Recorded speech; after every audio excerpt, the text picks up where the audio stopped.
n'avez pas vu. Heureusement que j'ai quelques lignes pour vous à lire. Donc voilà, je voudrais qu'il y ait des livres, mais on n'a visiblement pas pu les avoir, car c'est un atelier de lecture. Alors, voilà, ce qui nous intéresse ensemble, c'est de pouvoir, comme je l'ai un peu énoncé ce matin, se situer, vous et moi, au bon endroit. Je n'ai pas du tout l'intention de vous apprendre des choses. De fait, nous allons, dans l'altérité qui nous est nécessaire pour être ensemble, recevoir les uns des autres ou de l'autre, parce que je suis seul avec vous. Mais nous formons un ensemble qui a pour but de s'apprendre mutuellement des choses. Ce qui se passe, c'est que vous êtes de toute manière, à la fois philosophiquement et réellement, pratiquement, des êtres singuliers. Vous êtes tous avec une expression idiomatique qui est la vôtre. Votre voix, c'est votre singularité. Votre voix, c'est ce que vous êtes. On est singulier sur le sens de l'idiome ou de l'idios grec, qui veut dire le trait singulier, c'est-à-dire le trait propre pour chacun. C'est sa voix, son expression idiomatique. Dès lors qu'on relève de la parole captive, de la parole couchée, graffée sur les papiers, ben, il y a un travail de singularité qui s'instaure. Vous voyez l'endroit qu'on cherche. Donc la question, ça n'est pas de bien lire, de mal lire, etc., mais c'est tout simplement de se mettre en état de produire un acte de singularité. Ce qui me préoccupe le plus, c'est notre jeunesse, c'est-à-dire les enfants qui sont à l'école aujourd'hui et qui ont besoin de se réapproprier ces outils langagiers qui font que leur singularité doit être citoyennement aiguisée. Pour être capable de discernement, d'esprit critique, de regard sur le monde, il faut pouvoir faire en sorte que sa singularité soit la plus exigée possible, exigeante possible. Donc le travail que nous pouvons faire ensemble, c'est un travail qui peut vous permettre d'être ressource dans cette perspective, d'avoir à pouvoir vous-même être ce que je tente d'être avec vous, c'est-à-dire des rémouleurs. Des rémouleurs. Le rémouleur, il n'apporte pas l'outil, vous le savez. C'est celui qui vient avec une meule dans le village ou qui venait aiguiser l'outil de l'autre. Aiguiser l'outil de l'autre, c'est sans doute le projet le plus important des philosophes, de tous ceux qui sont du domaine du soin, qui portent soin, qui apportent un soin. Donc nous avons tenté de lire avec soin et de profiter de ce petit moment pour vous. C'est quelques secondes, quelques minutes, pour vous-même. Donc de vous écouter, de ne pas savoir ce qu'on va lire, faire ce petit pas de côté avec soi-même, et puis dérouler de la parole qui est captive. Alors comme je n'ai pas de livre, et que je trouve qu'on m'a demandé ici de réfléchir à quelques textes, je vous en ai apporté un, tout simplement. Donc ce que je propose, c'est que je le mette ici, et puis quand vous le souhaitez, l'un d'entre vous, l'une d'entre vous se lève, et je suis content qu'il y ait une plus grande parité que ce matin, parce que vous parlez de la parité, et simplement se mettre à lire, tout simplement. Quelques lignes. Vous vous arrêtez quand vous voulez.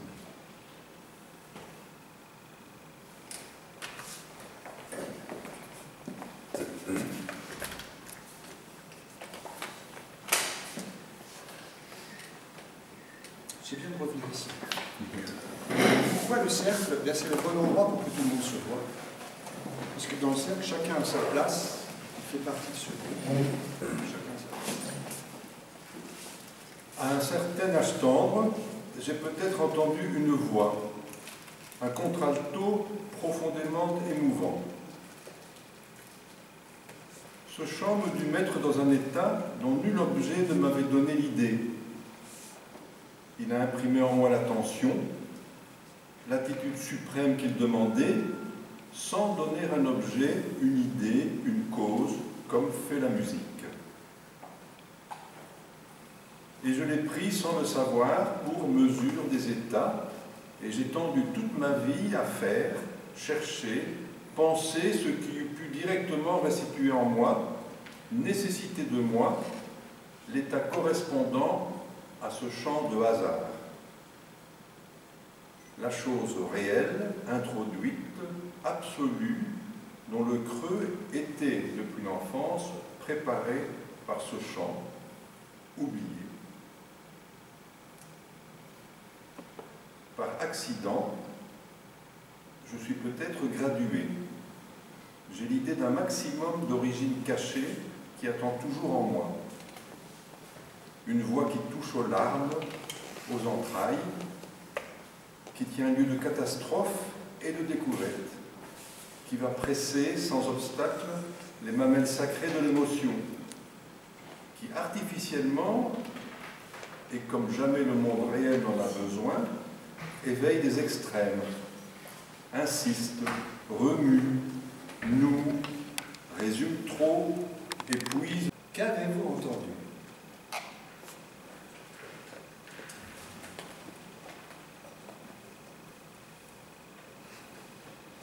Quelques mots plus que d'autres.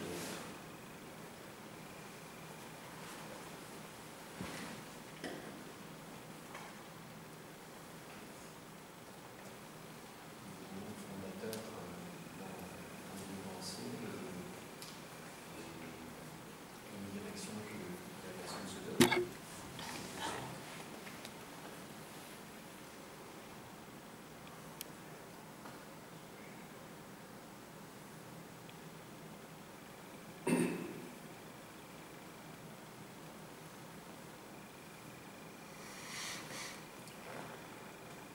J'ai entendu une répétition de quelque chose qu'on a déjà entendu ce matin. C'est une citation qu'on a déjà entendue Benoît Petersberg ce matin. Et donc, c'était à la fois familier, vaguement familier, et toujours surprenant parce qu'on a redécouvert.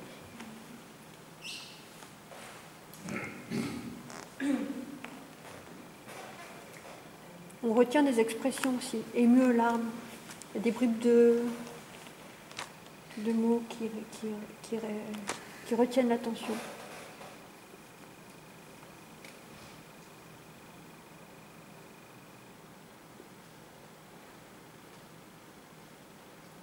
On a entendu la voix du lecteur. Pas seulement, quoi.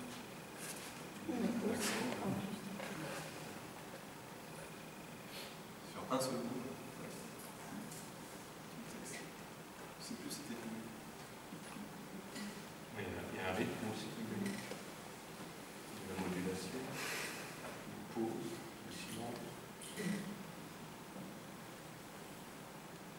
Il y avait une respiration, mais on n'a pas entendu. On n'entendait pas sonore, mais on était là.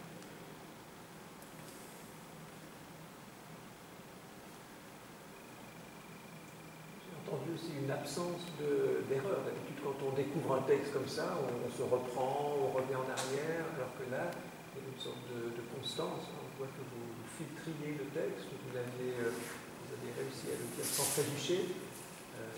Moi, j'entendais l'absence de trébuchement. Moi, j'entendais un effort pour être intelligible, mais pas un effort au sens laborieux du terme, mais une volonté de poser les mots et d'adopter un rythme tel que c'était perceptible par autrui.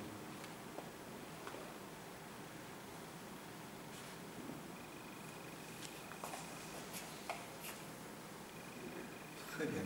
C'est un premier moment de parole pour le groupe par rapport au lecteur.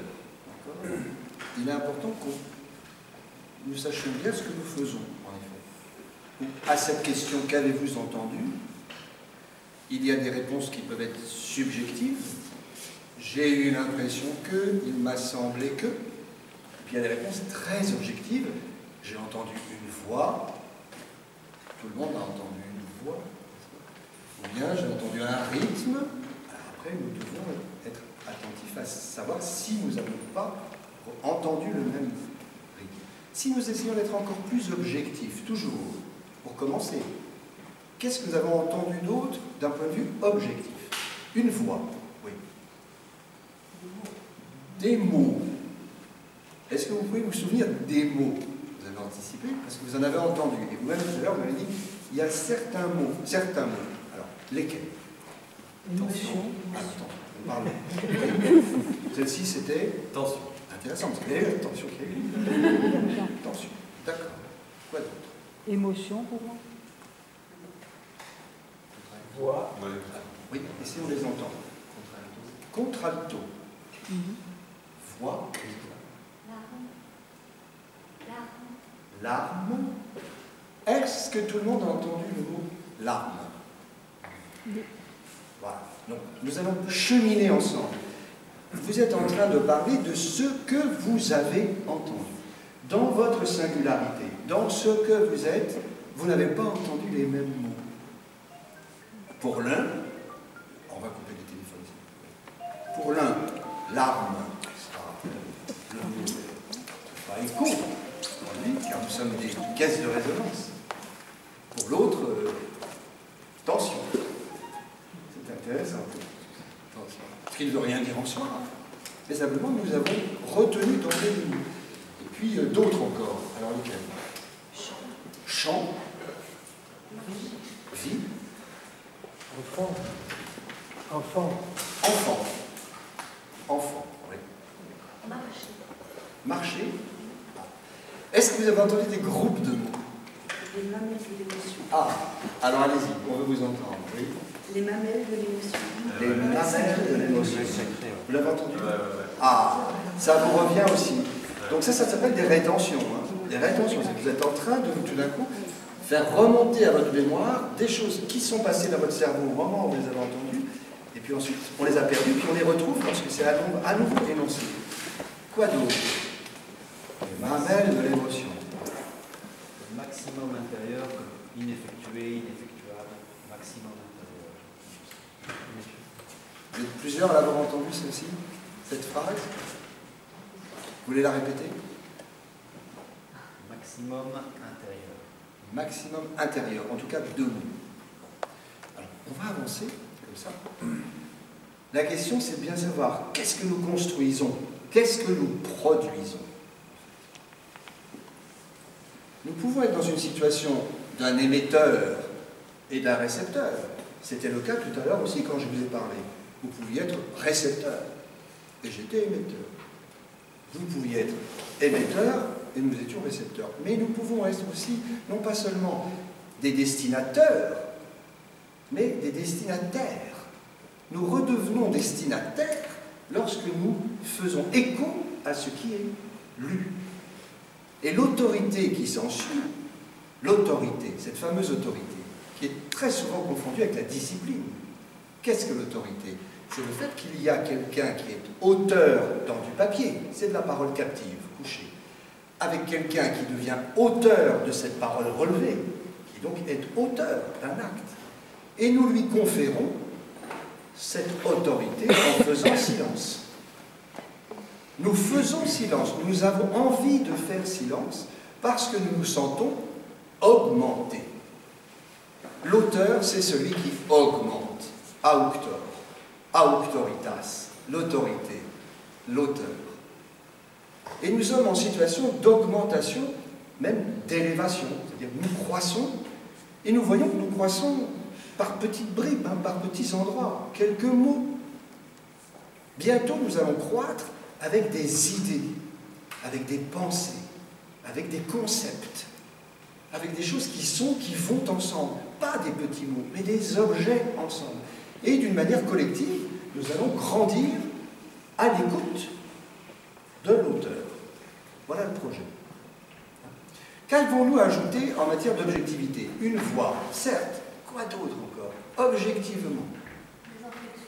Des inflexions, mais on peut dire que singulièrement, ce que vous avez entendu ne sont pas forcément les mêmes inflexions que d'autres. Tout à l'heure, on a une allusion sur un accent qui a été nommé, c'est-à-dire une tonicité dans la langue, ou une transformation phonétique. Il y a des phonèmes qui sont passés autrement.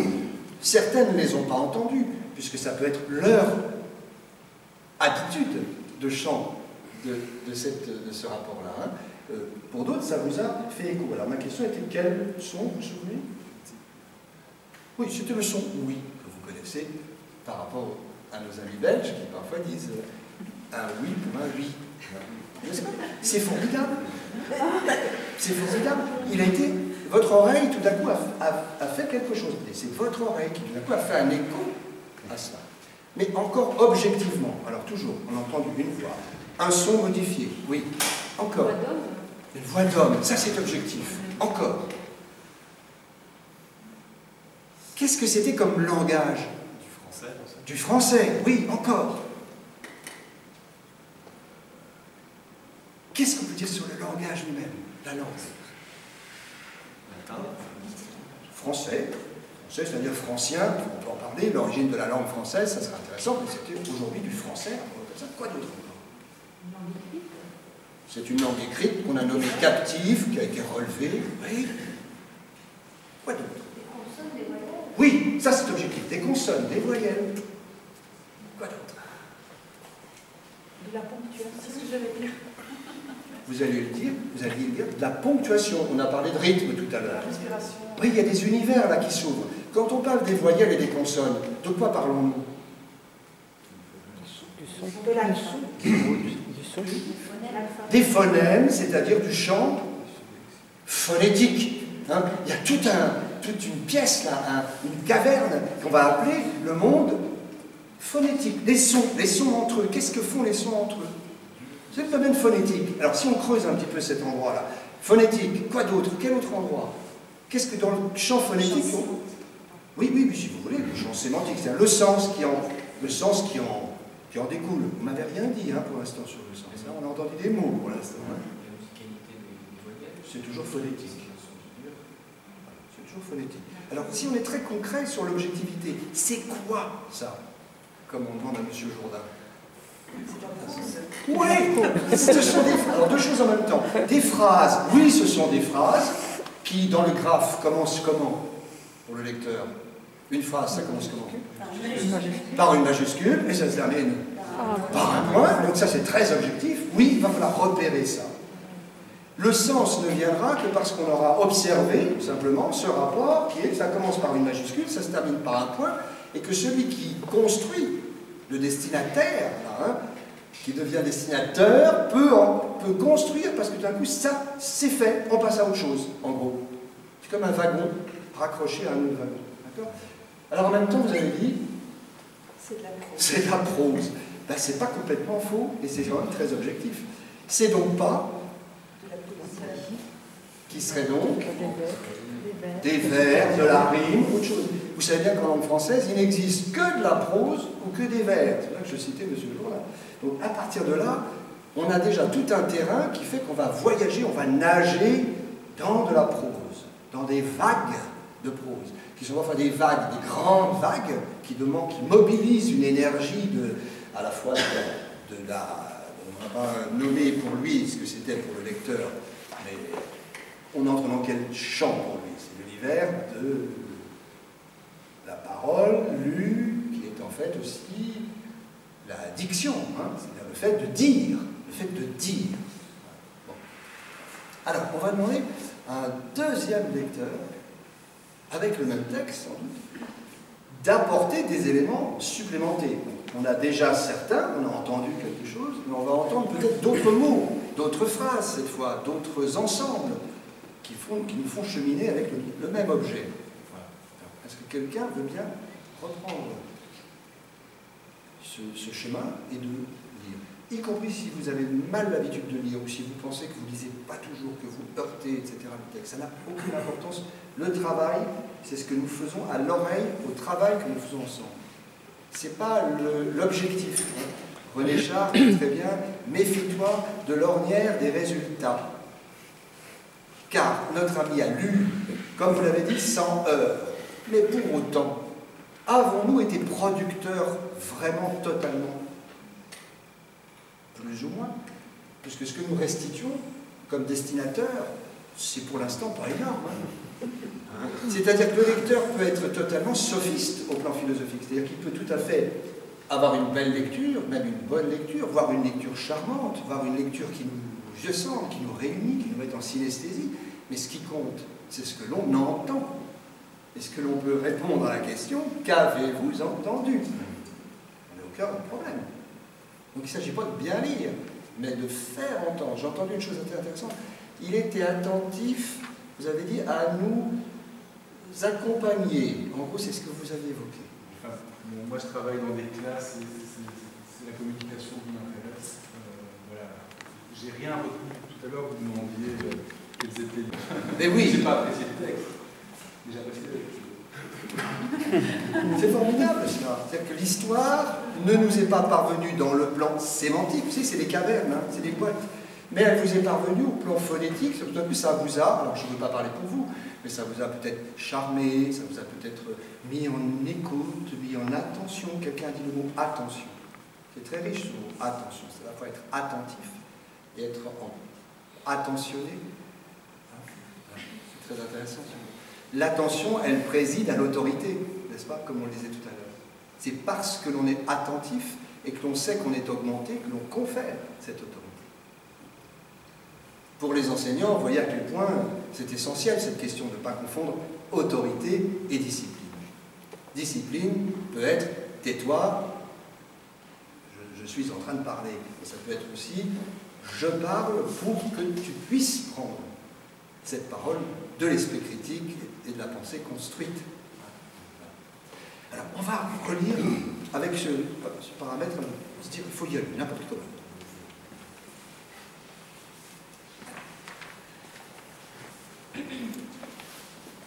Valérie tentait de lire le texte. Donc, qu'est-ce... Oui, non. Ah, parce que moi j'ai retenu seulement deux mots, c'est fileuse, dormeuse, parce que eux, mais je dirais pas des rimes. Voilà, vous dites ce ne sont pas des rimes. Bon, c'est bien d'essayer de tenter de préciser. Donc, ce ne sont pas des rimes. Mais cependant, pour vous, il y avait des rimes. Il me semblait que ça ressemblait à des Et il vous références. semblait. C'est des assonances, des sons qui se répètent. Enfin, moi, je voyais ça avec des S, des I. Les assonances. Alors, assonances, ce ne sont pas des S. Les assonances, juste pour notre mémoire, c'est une allitération, mais ça n'a aucune importance. Mais c'est vrai que une assonance, c'est une succession de voyelles. D'accord? Et une allitération, une succession de consonnes. Ça n'a pas d'importance, mais c'est juste pour être précis pour ce que l'on entend. Donc ça rejoint quand même ce que disait monsieur, c'est qu'il y a une succession de S qui dirait qu'il y a des allitérations par là qui se baladent, hein, peut-être. Mais c'était des S sifflants, vous avez dit. Certes, donc ils sont écrits allitérés, mais ils étaient aussi dans sa bouche. Oui, Ça, tout à fait. C'est objectif. Au niveau volume sonore, on voit des différences, j'étais près du lecteur tout à l'heure.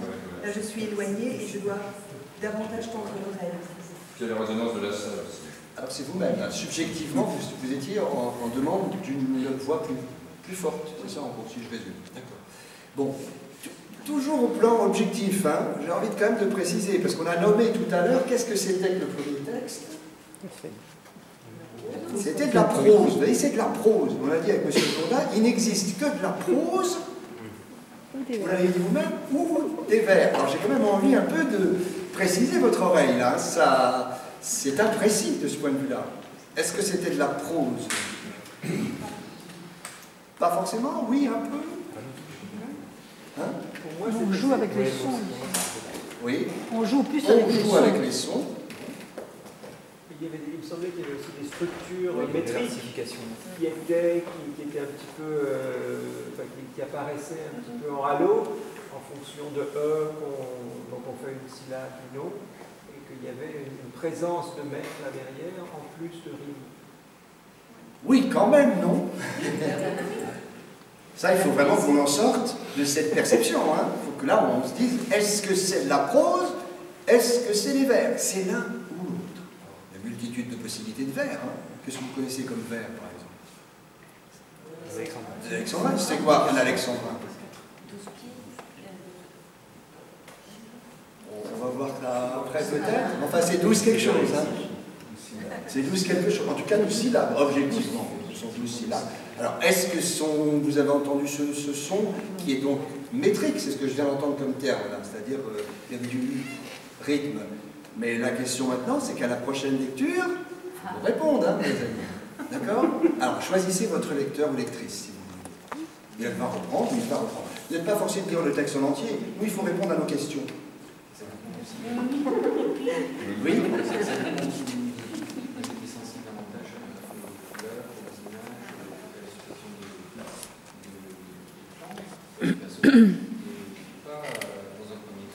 C'est difficile de découvrir le texte et de le lire bien.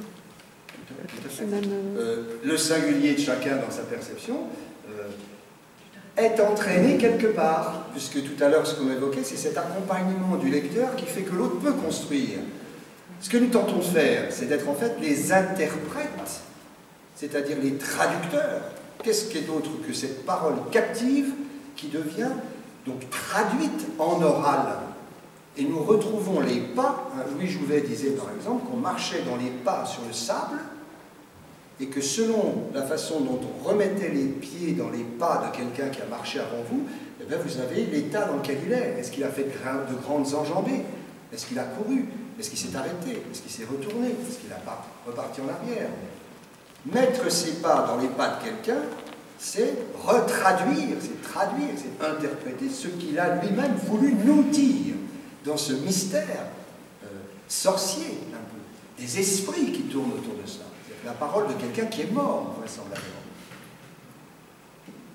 qui renaît à notre oreille. Donc, bien sûr qu'on peut dire « je suis sensible à la musique », mais on peut aussi tenter de mettre nos pas dans les siens.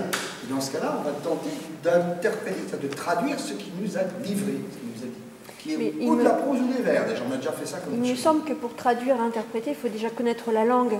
Quand on découvre le texte, on ne peut pas l'interpréter, c'est pas de l'interprétation, parce que là c'est plus de la découverte, surtout la première lecture. Peut-être que madame, comme elle a déjà entendu une fois le texte, ça va peut-être... Mais interpréter du premier coup... Je sens votre humilité, je veux juste vous répondre.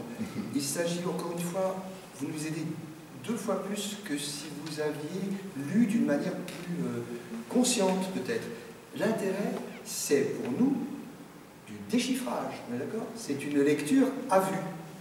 De même qu'un musicien, ça c'est l'horaire tout simplement, parce que je vais respecter l'heure, et je tente de terminer ma phrase pour vous accompagner là où je vais répondre à madame.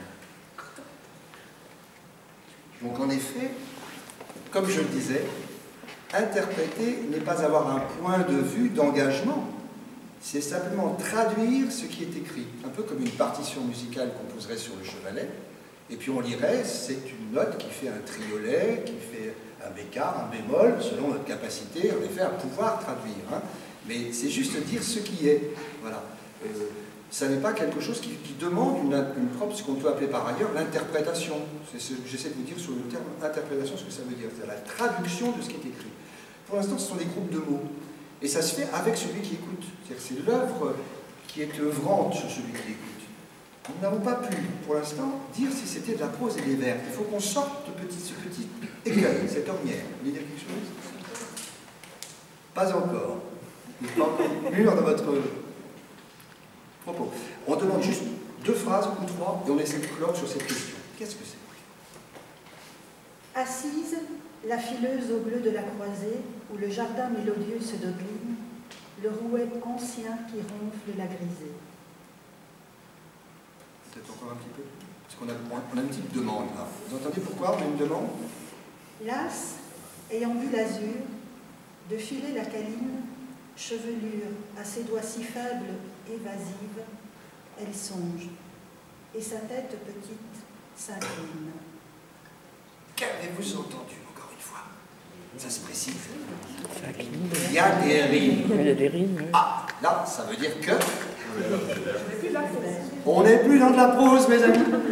On va essayer de rentrer dedans avec plaisir et voir ce qui se passe. Est-ce que vous avez pu entendre des rimes, c'est-à-dire des sons? Vous auriez pu tout à l'heure me dire que j'ai entendu des in, des et, des in, des et. Vous auriez pu dire ça. Qu'est-ce que j'ai entendu, puisque vous étiez sensible à la musique? En effet, est-ce que vous vous souvenez de ce que vous avez entendu de ce point de vue-là? Sonore. Oui, pardon. Do de l'île et s'incline. C'est ça sans doute qui nous fait dire qu'il y a des rimes. Hein. D'autres rimes? Croisé, ça veut dire qu'il y a autre chose. Hein. En tout cas, vous avez entendu et. Chevelure Et sans doute ur. Azur. Sans doute ur quelque part. Oui, on est onge. Alors qu'ils vont sûrement avec onge. Pourquoi les vers, pourquoi les rimes? C'est que le public est très intelligent si l'on spécule sur son intelligence. Et l'élève en classe, par exemple, très intelligent si on spécule sur son intelligence. Le fait qu'on amorce une rime, ça veut dire que l'oreille, elle prête attention, encore une fois, à la suite, puisque la rime va revenir. Mais elle ne revient pas toujours au même endroit. Elle peut faire par exemple A, B, B, A, ou bien A, B, A, B. Au-delà des voyelles et des consonnes, sont des sons, vous entendez. Et ça nous rend simplement en éveil. À nous, lecteurs, de permettre d'œuvrer dans l'oreille de l'autre à cet endroit-là, si l'on a lu dès la première lecture, parce qu'il s'agit de ça aujourd'hui, le repérage qu'on a pour avoir qu'est-ce que c'est que cet objet. Oui, on est là pour l'instant. On fait une petite pause de quelques minutes, puis on reprend à cet endroit-là. On a repris le territoire, qui était le territoire phonétique qui nous permettait de dire « Ah, ce sont des vers ». C'est là que nous en sommes. Donc on va l'affiner, d'accord, encore. C'était vous, donc vous pouvez peut-être continuer ce que vous dire. Vous allez continuer un petit peu.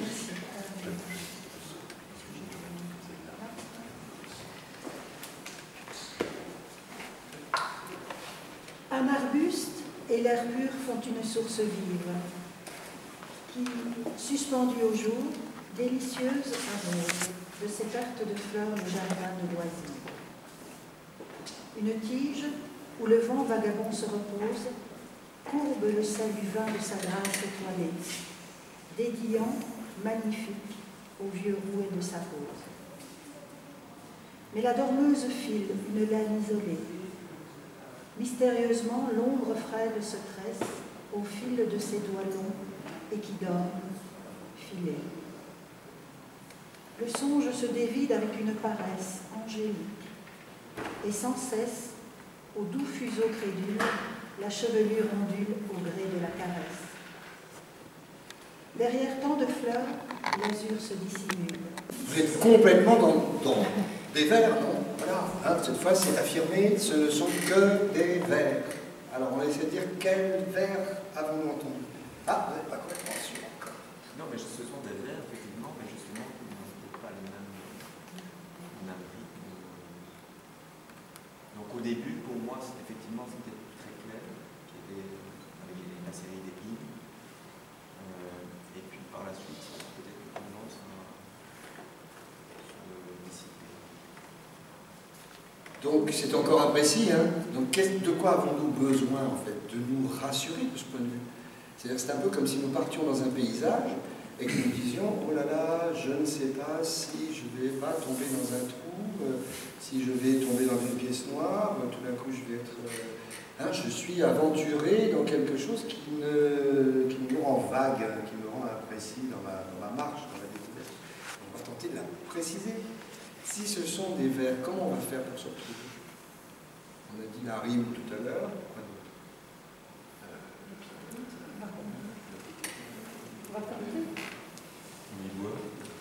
La métrique, on casse tout à l'heure. Ah, voilà, la métrique. Hein, la métrique, c'est-à-dire en fait le nombre, tout simplement. Donc qu'est-ce qu'on va faire, comme vous le disiez justement? On va compter aussi bêtement que ça. Il va falloir qu'on compte.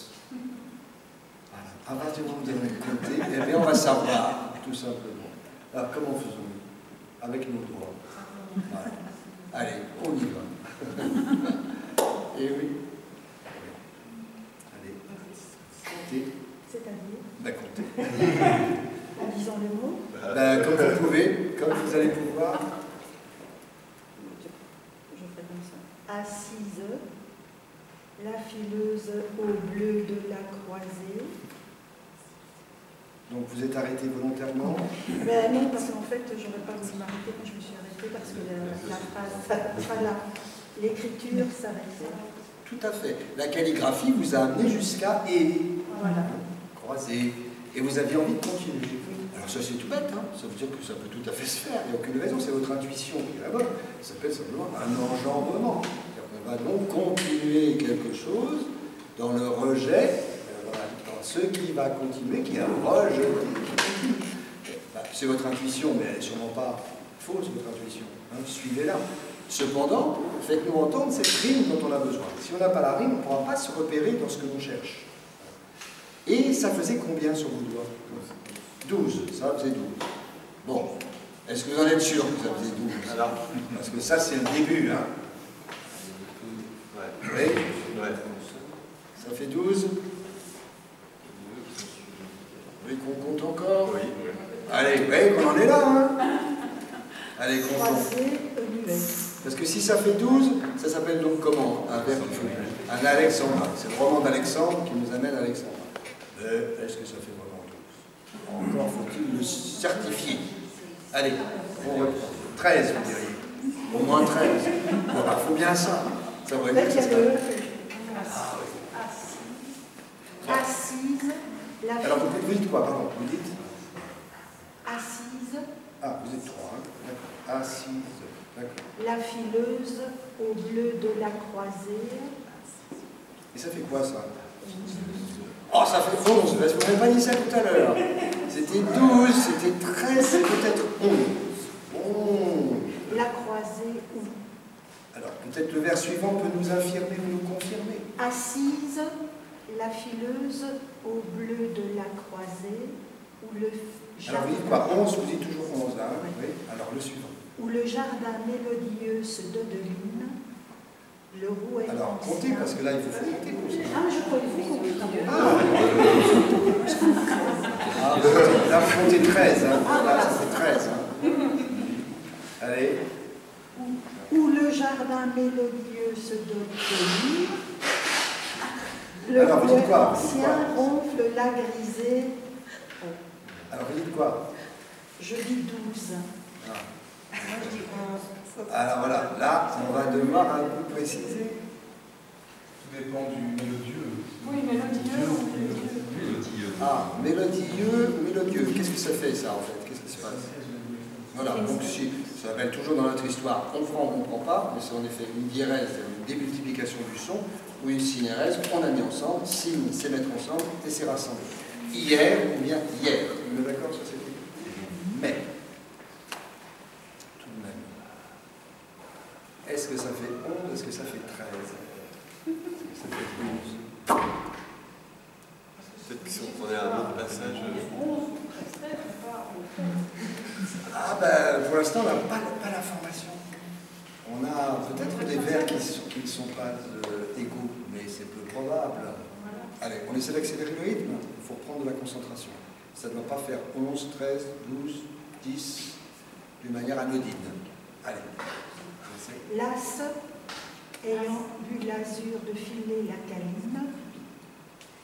Alors, on compte. Las, ayant vu l'azur de filer la câline. Là, ça fait 14. 13. 13. Sur la même ligne. Las, ayant bu l'azur de filer la câline. Mais là, on n'est pas obligé de dire le. Ah, c'est pas. C'est la câline.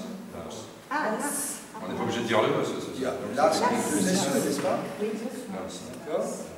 Bon, alors là, on a une réponse. Hein. C'est-à-dire que ce E, c'est une voyelle blanche, ou une voyelle muette, ou une voyelle qui existe ou qui n'existe pas.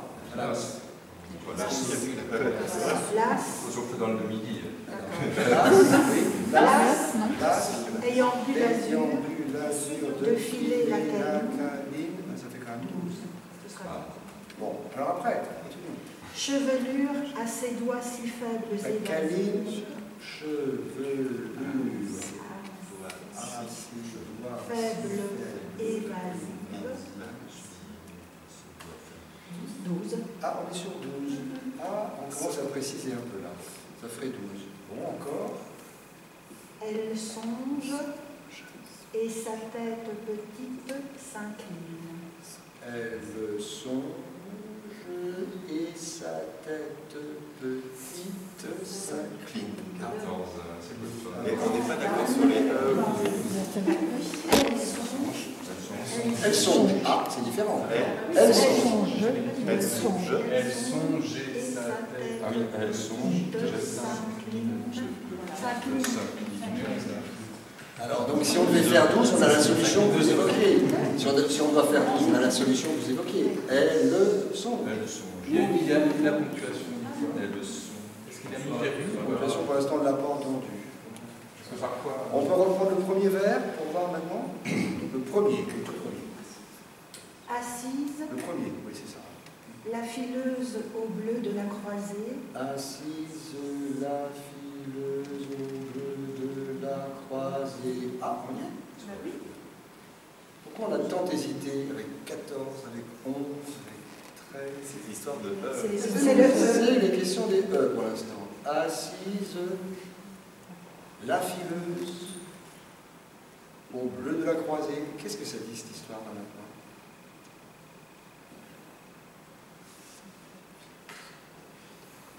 Pourquoi c'est... Est-ce que l'image vient? Est-ce que vous avez l'image? On voit une jeune femme en train de filer à sa fenêtre.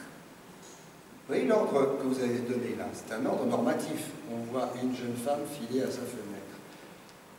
La fileuse assise au pont voilà. La fileuse assise au bleu de la croisée, c'est ce que vous avez symbolisé, c'est que vous avez vu une image qui en est née. La fileuse assise au bleu de la croisée. Le bleu de la croisée devient un matériau, le bleu de la croisée. L'image peut naître parce que la fileuse assise au bleu de la croisée. Mais ça nous est dit assise. Première chose, c'est assise. Vous voyez la première image, le premier plan, c'est assise. La fileuse au bleu de la croisée. Et là, on a ce E qui nous est présent. Assise. La fileuse au bleu de la croisée. Qu'est-ce qu'elle fait? où le jardin mélodieux se domine. C'est donc cette croisée où le jardin mélodieux se domine. Où le jardin mélodieux se domine. Tout d'un coup, on en a 12. Tiens, c'est bizarre. Ça devient complètement clair. J'aurais une question. Est-ce qu'en tant que professionnel, il faut respecter les 12, donc scander pour qu'on entende, que le spectateur entende les 12,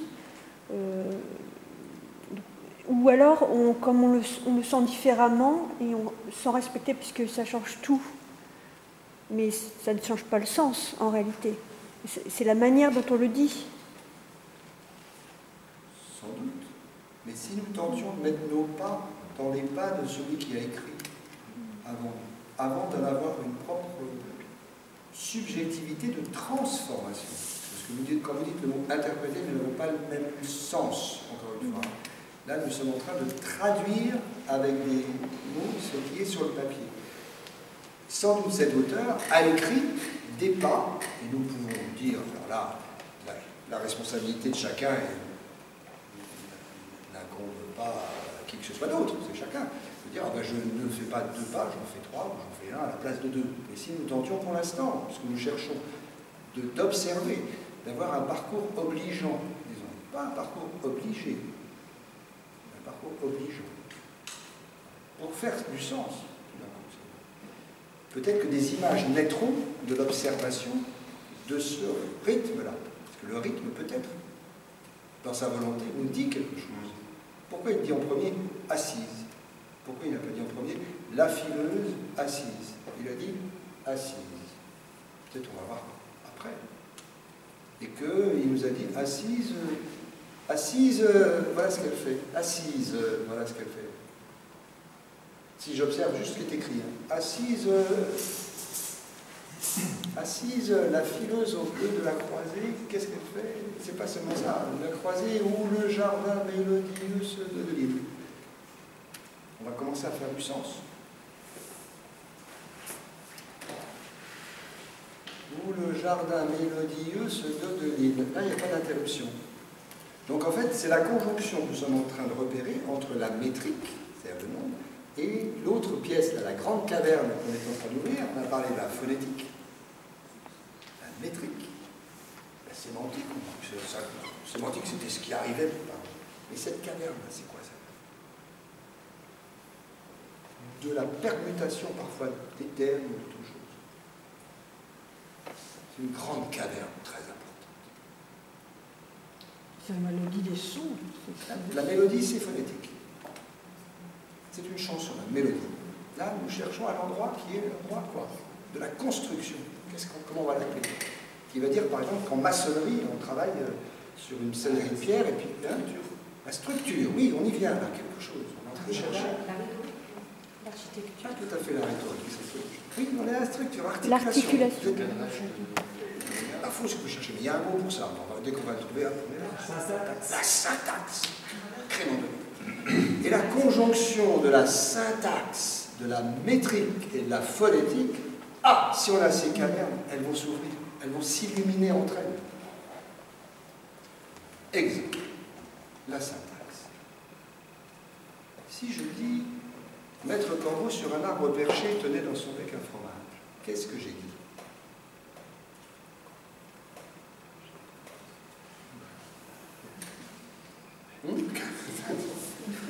J'ai dit une phrase, oui, j'ai dit une phrase de La Fontaine, mais qu'est-ce qu'on entend? Maître Corbeau sur un arbre perché tenait dans son bec un fromage. C'est ce qu'on a appris à l'école. C'est ce qu'on a appris à l'école. Qu'est-ce que c'est qu'un arbre perché?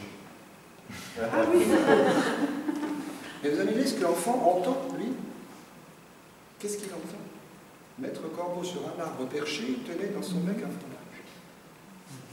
Il ne symbolise pas, puisqu'il ne voit pas d'image. Nous la voyons peut-être en adulte que nous sommes.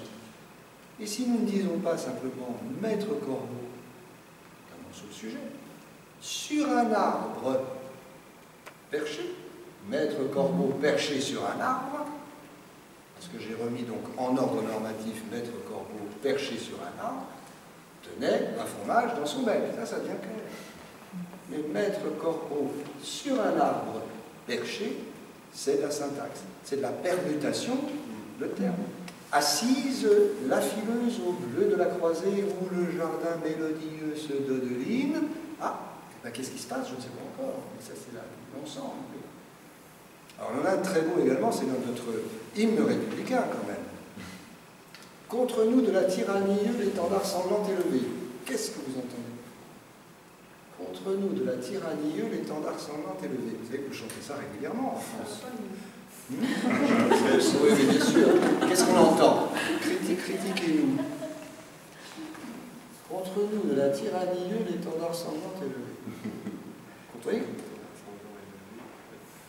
Contre la tyrannie, l'étendard face à la tyrannie.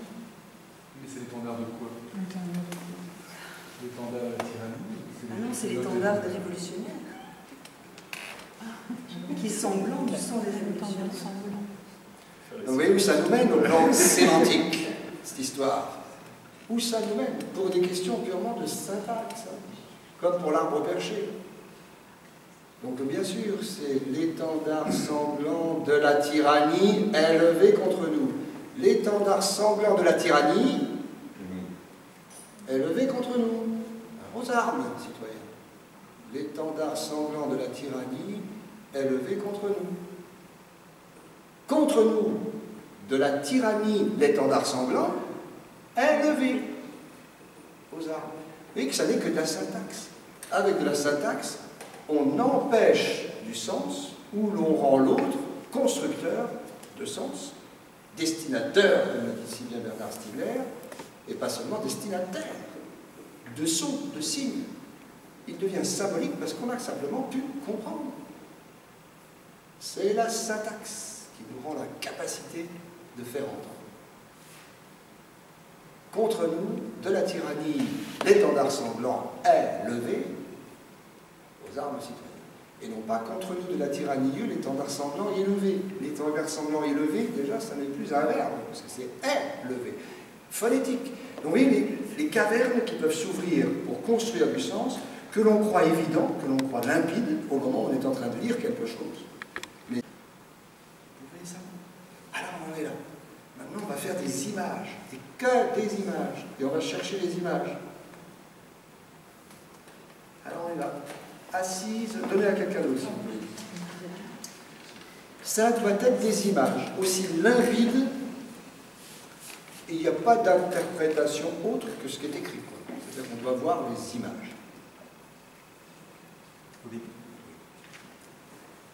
Assise, la fileuse au bleu de la croisée, où le jardin mélodieux se dodeline, le rouet ancien qui ronfle la grisée. Bon. Là, syntaxiquement, c'est quelque chose de bizarre, parce qu'il n'y a pas de verbe. Vous entendez que assise, la fileuse au bleu de la croisée, où le jardin mélodieux se dodeline, c'est fini. Après, qu'est-ce qu'il y a après? Le rouet ancien. Le rouet ancien qui ronfle la grisée. En fait, c'est comme un plan. C'est du cinéma. On nous montre qu'elle est assise au bleu de la croisée, où derrière il y a un jardin qui dodeline, et le rouet qui ronfle la grisée. Il y a deux éléments, vous voyez, du syntaxe qui sont côte à côte, il n'y a pas de verbe. Elle est assise, la fileuse au bleu de la croisée, où le jardin mélodieux se dodeline, avec, en gros, le rouet qui ronfle, qui l'a grisé. Mais on a des élisions. Vous voyez qu'on a des endroits où on a retiré des mots. Et en fait, c'est cet ensemble-là qui fait l'image. On peut l'entendre un petit peu plus fort dans le fond. Un peu plus fort. Oui, oui, oui. Assise, la fileuse au bleu de la croisée, où le jardin mélodieux se dodeline, le rouet ancien qui ronfle la grisée. Voilà. Ça vous parvient, là, l'image, pour l'instant? Oui, j'ai une question. La grisée, c'est le verbe griser. Alors, c'est un peu, justement, comme être semblante et levée. Le rouet, comment il est, ce rouet? Le rouet ancien qui ronfle, la grisée. C'est comme s'il était gris. Elle est grisée par le rouet ancien. Elle s'est endormie au son du rouet. Donc là, on a même un univers sonore qui intervient. Parce que moi, j'aimais pas tellement ce poème à la première écoute, parce que je trouvais qu'il y avait des... Il parlait de rose, il parlait d'azur, je disais que c'est cliché politique, mais ça c'est bien. Être brisé par le bruit d'un rouet, pas mal. Et que ça rentre dans un univers sensoriel très important. Et puis alors, ce que vous pouvez observer, donc, on voit le paysage à travers la fenêtre, ça c'est une surprise. On voit un truc à travers, il y a un écran. En tout cas, vous avez vu. Vous avez eu la possibilité d'être accompagné dans cette production symbolique qui est de mettre des mots ensemble pour qu'ils deviennent des images. C'est ça un symbole. Le symbole, c'est de permettre à l'autre d'achever quelque chose qui est proposé à moitié dans la langue. Car la langue, elle est faite de celui qui la reçoit tout autant que celui qui la prononce. Permettre à l'autre d'achever, voilà le champ symbolique. C'est un vrai travail. Ce qui est très important pour les acteurs, c'est la question du sophisme. On voit très bien tout d'un coup faire une espèce de chose charmante qui fait que l'autre ne comprend rien. Ça, c'est une voix qu'on utilise en publicité, par exemple. On peut très bien vous parler de cette manière-là. Assise, la fileuse au bleu de la croisée, le jardin mélodieux se donne. On est parti dans une espèce d'écoute sophiste, de son, et le sens, on n'a pas. La parole est de moitié, c'est Descartes, c'est Pascal, à celui qui prononce et à celui qui reçoit, qui écoute. Le chemin est à faire de moitié, et pas complètement pour l'acteur. C'est la question de Diderot. Si l'acteur fait le chemin complet de l'émotion, par exemple, et qu'il prive l'autre de l'émotion, il n'a pas fait son boulot. Ce qui compte, c'est que nous soyons, nous, ensemble, émus par quelque chose. Et si je me complète complètement, que je fais le voyage tout seul, en gros égoïste, ben l'autre peut me regarder, sans pour autant que ça va dans chaque chose que l'on fait. Quand le destinataire devient destinateur. C'est ça la question que tu relèves, Bernard. Quand il achève. Donc l'enfant, il doit achever. Il doit achever, il doit avoir des images. Ce n'est pas seulement du sens. livré totalement, pleinement. C'est comment faire le bout de chemin pour qu'il produise, cet auditeur. Alors on en était là, oui. Deuxième endroit. Vous l'avez vu, là, elle est assise au bleu de la croisée, où le jardin mélodieux se dodeline, le rouet ancien qui ronfle, la grisée. On finit par l'apprendre parce que ça devient clair dans la mémoire, alors qu'avant, une espèce de magma de mots. Le deuxième. Las ayant bu, j'ai tendance à dire las seul. Alors on va voir. Las ayant bu l'azur de filer la câline. Attendez, parce que là on ne comprend pas tout. Hein. Las ayant bu l'azur de filer la câline. Qu'est-ce que ça veut dire? Filer la câline. Oh, je te file la câline. Franchement, il y a quelque chose qui ne va pas. Je file la câline. Qu'est-ce que c'est? C'est comme filer une métaphore, filer une câline. Quelque chose qui ne va pas. Si on ne l'a pas, il ne faut pas insister. Hein. Filer la câline chevelure. Ah, une câline chevelure, ça commence à devenir quelque chose. Donc vous voyez que l'observance n'est pas là. Elle est dans comment c'est construit. Ça s'appelle simplement un enjambement. Hein. De filer la câline chevelure. Ah oui, une chevelure câline. Ça, je ne comprends pas. Mais rien ne nous oblige. Mais il ne l'a pas écrit, ce poète. Il n'a pas écrit un blanc, il n'a pas écrit une césure. Au contraire, il écrit un enjambement. Il l'écrit, il nous le dit. Sauf que nous n'avons pas de repères musicaux, nous, les comédiens, les teasers. C'est écrit, à nous de nous débrouiller. Et c'est là qu'il faut un peu se dire comment c'est construit. Donc ça fait 12 qui se continue. La câline chevelure. Ah oui. Alors, essayons avec cette proposition. Las, ayant bu l'azur, de filer la câline chevelure, à ses doigts si faibles, évasifs. Ah, la câline chevelure, à ses doigts si faibles, évasives. Là oui, comme tout à l'heure, Maître Corbeau, il y a de la permutation. La câline chevelure évasive à ses doigts. Ah, là, ça fait une image. La câline chevelure qui s'est enfuie, en fait, qui a perdu sa trace. Donc elle est endormie parce que... Et hop, c'est ça qui s'est produit sur nous. On commence à avoir une image, non? On peut l'entendre à nouveau? Las, ayant bu l'azur de filer la câline chevelure, à ses doigts si faibles et évasives, elle songe et sa petite tête s'incline. Elle songe et sa petite tête s'incline. Mais la câline chevelure, c'est un peu érotique, hein, parce que c'est comme si on personnifiait la chevelure plus que les câlins. Ça fait une personnification, elle devient câline, cette chevelure, elle devient douée d'action. Elle devient...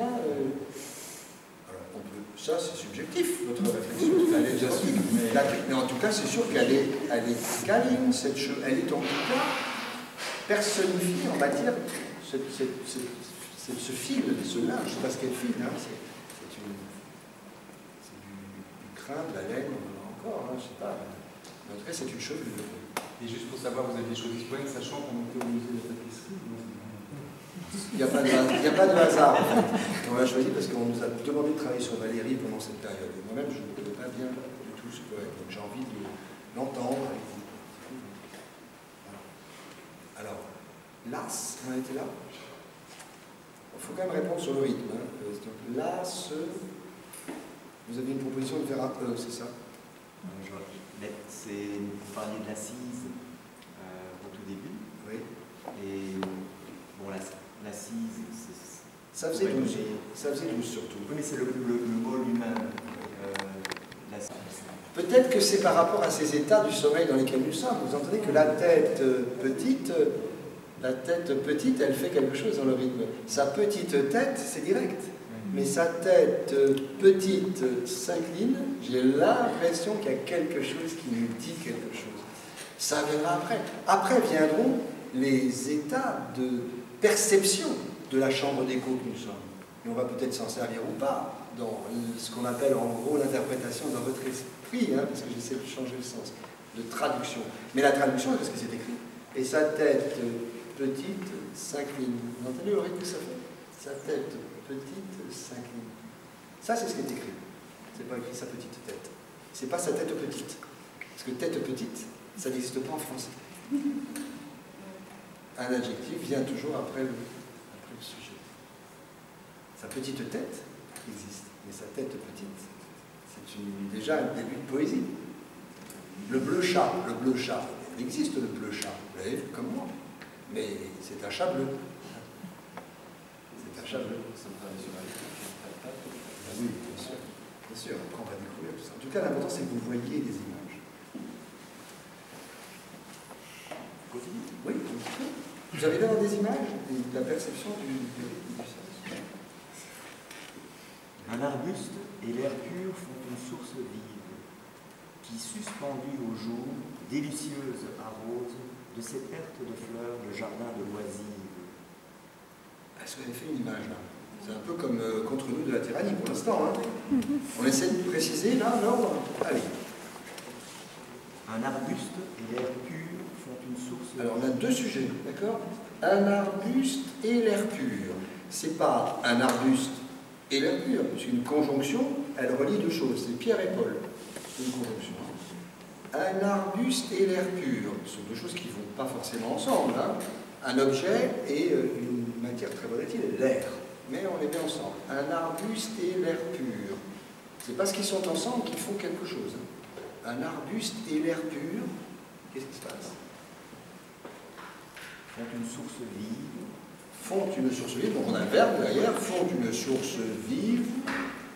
Qui suspendue. Ah, là aussi, enjambement. C'est donc pas font une source vive. Font une source vive qui, qu'est-ce qu'elle fait cette source? Suspendue. Suspendue au jour. Ah, suspendue au jour. Donc qui? Suspendu au jour. Donc cette source, donc l'arbuste et l'air pur font une source vive qui, suspendue au jour, qu'est-ce qu'elle fait? Délicieuse arrose. Délicieuse arrose. C'est fini? De ses pertes de fleurs, le jardin de loisirs. Vous voyez comme tu l'as tourné sur une pensée? Arrose de ses pertes de fleurs. Le jardin de loisirs. Le jardin de loisirs. On est revenu à ce qu'il y avait dans la vitre. On est revenu dans le jardin. Mais on a ensemble l'air et l'arbre qui font ensemble une espèce de chose qui est une source qui arrose le jardin. C'est l'arbre qui irradie avec l'air dedans qui fait que le jardin est inondé. Comme si les feuilles reflétaient, ou je ne sais pas. En tout cas, c'est ce qui était, ce sont les images qui nous parlent. Voilà comment elle est assise au lieu de Saint-Croisé pour l'instant. Vous voyez le nombre de choses qui sont presque cinématographiques. On a l'impression qu'on a des travelling qui nous emmènent dans le jardin. Une source de perte de fleurs. Oui. C'est le buisson qui perd ses fleurs dans le vent. Oui. Et qui devient une source de décoration. Alors est-ce que ce serait que les feuilles tombent en effet, c'est ça? Ou les fleurs tombent? Qu'il y a une envolée de l'arbre dans l'air qui produit ça? On l'écoute peut-être une petite fois. Un arbuste et l'air pur font une source vive qui, suspendue au jour, délicieuse arrose de ses pertes de fleurs le jardin de loisirs. Oui, de ces pertes de fleurs, le jardin de loisirs. Syntaxiquement, vous l'entendez cette phrase? Elle commence à naître. Hein. Donc, font une source vive, je pense qu'on n'a pas de E, n'est-ce pas, à la fin. En revanche, il y en a un avant pour faire 12. Oui. L'arbuste, c'était là. Un arbuste et l'air pur font Un arbuste et l'air pur font une source vive, la 12, font une source vive, oui. Qui suspend. Qui, suspendu au jour. Suspendu au jour. Qui, suspendu au jour, vous voyez qu'on est bien sur les 6, hein, sur les 12. Qui, suspendu au jour. Délicieuse. Délicieuse, arrose, donc on a besoin d'une dièse à ce moment-là. Au jour qui, délicieuse, arrose. Vous voyez bien qu'on est que sur les 12, hein. Donc ce sont bien les alexandrins.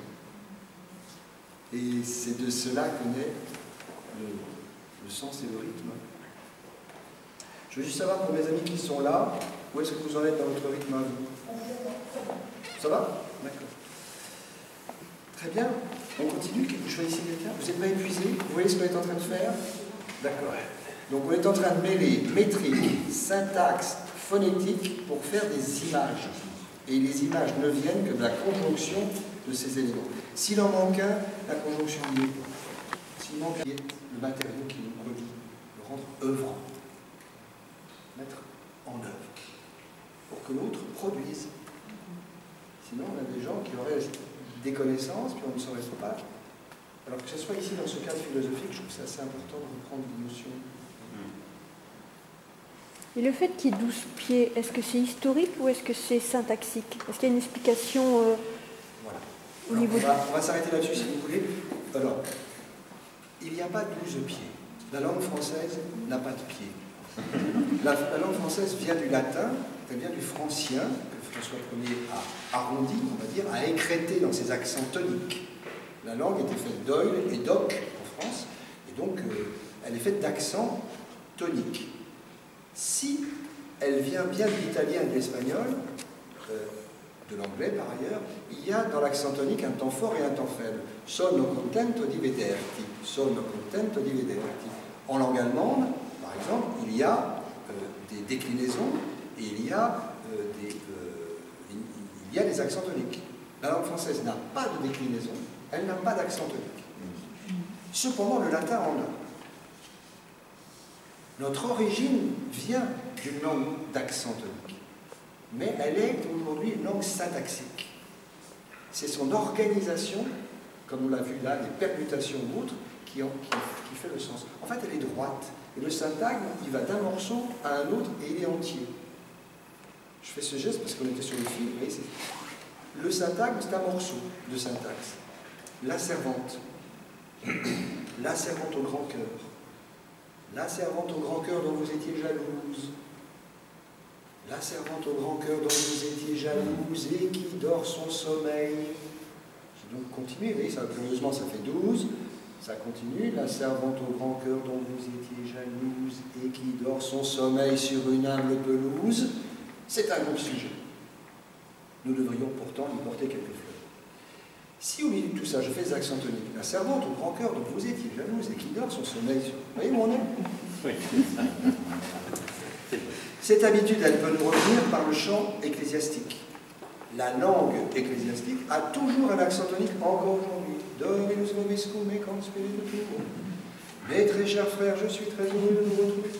Oui, parce que ça nous vient en effet du latin. Donc, il y a à l'église aujourd'hui pour des enfants encore cette mélopée-là que des adultes continuent à transporter sans s'en rendre compte. Voilà. Maître Corbeau sur un arbre perché tenait dans son bec un fromage. Maître. Et on est là. On n'est pas dans la syntaxe. On est dans une espèce de mélopée. Qui fait que si ça ne nous est pas raconté, cette petite histoire de la langue, eh bien on est déjà foutu. Parce qu'on ne parle pas le français.